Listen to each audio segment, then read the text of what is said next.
اگر آپ چینل پر پہلی بار آئے ہیں تو ابھی سبسکرائب کر کے بیل آئیکن پریس کریں اور رہیں باخبر۔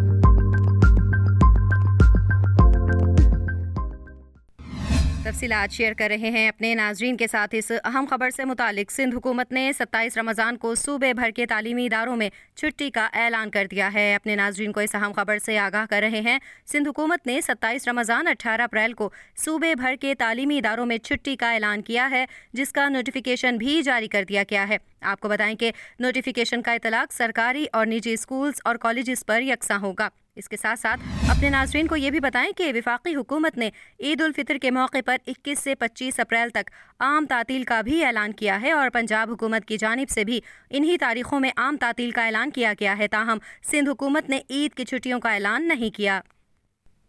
تفصیلات شیئر کر رہے ہیں اپنے ناظرین کے ساتھ اس اہم خبر سے متعلق۔ سندھ حکومت نے 27 رمضان کو صوبے بھر کے تعلیمی اداروں میں چھٹی کا اعلان کر دیا ہے۔ اپنے ناظرین کو اس اہم خبر سے آگاہ کر رہے ہیں۔ سندھ حکومت نے 27 رمضان 18 اپریل کو صوبے بھر کے تعلیمی اداروں میں چھٹی کا اعلان کیا ہے، جس کا نوٹیفیکیشن بھی جاری کر دیا گیا ہے۔ آپ کو بتائیں کہ نوٹیفیکیشن کا اطلاق سرکاری اور نجی اسکولز اور کالجز پر یکساں ہوگا۔ اس کے ساتھ ساتھ اپنے ناظرین کو یہ بھی بتائیں کہ وفاقی حکومت نے عید الفطر کے موقع پر 21 سے 25 اپریل تک عام تعطیل کا بھی اعلان کیا ہے اور پنجاب حکومت کی جانب سے بھی انہی تاریخوں میں عام تعطیل کا اعلان کیا گیا ہے، تاہم سندھ حکومت نے عید کی چھٹیوں کا اعلان نہیں کیا۔